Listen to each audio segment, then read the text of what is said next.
In this lesson, we will learn how to solve equations involving powers.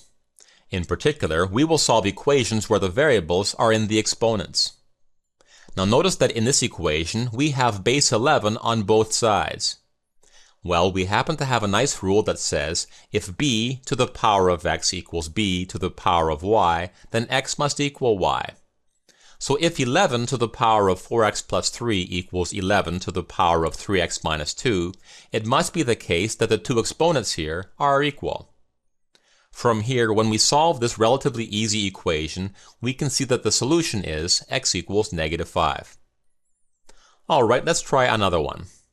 In this equation, we have a base of 5 on the left-hand side, and we have a base of 25 on the right-hand side. Now, if we want to apply our rule here, we must have the same base on both sides of the equation. To fix this, let's take our 25 here and rewrite it as 5 squared. Now let's simplify the right-hand side. Since we have a power of a power here, we can apply the power of a power rule to see that the right-hand side simplifies to be 5 to the power of 2 times 2x plus 1. From here, when we expand the exponent on the right-hand side, we can see that the base on the left-hand side is now equal to the base on the right-hand side. As such, we can apply our rule here to see that the two exponents must be equal. Now to solve this equation for x, we will first subtract 2x from both sides, then subtract 2 from both sides, and then divide both sides by 2 to get x equals negative 5 halves. Alright, let's try one more equation. Here the two bases in the equation are not equal. Now since we cannot write 9 as a power of 27, and we cannot write 27 as a power of 9, we need to rewrite both bases so that they have the same base.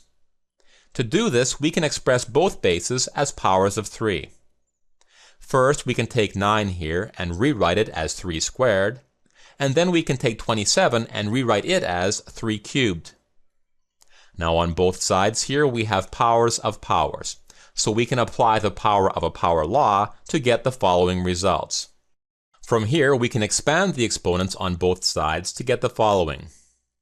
Now, since both bases are equal, we can apply our rule that says the two exponents must be equal.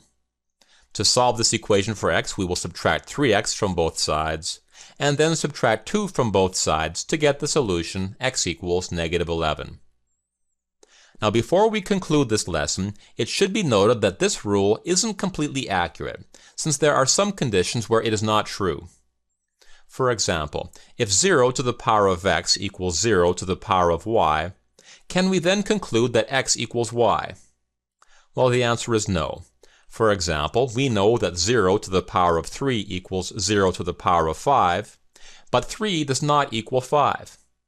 So for our rule to work here, we need to add the condition that the base does not equal 0. Now consider this example.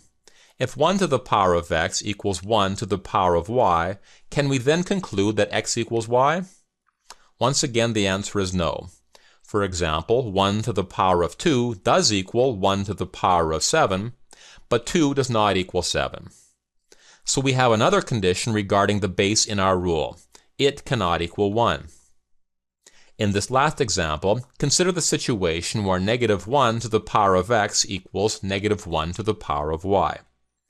If this is true, can we conclude that x equals y? No. Negative 1 to the power of 2 equals negative 1 to the power of 4, yet 2 does not equal 4. So we have another condition to add to our rule. The base cannot equal negative 1. So in order to apply our rule, we must ensure that the base does not equal 0, 1, or negative 1. Alright, let's summarize. In this lesson, we learned how to solve equations with variables in the exponents. To do so, first rewrite the equation so that both sides have equal bases. Then apply the following rule that says the exponents must be equal. Finally, solve the resulting equation.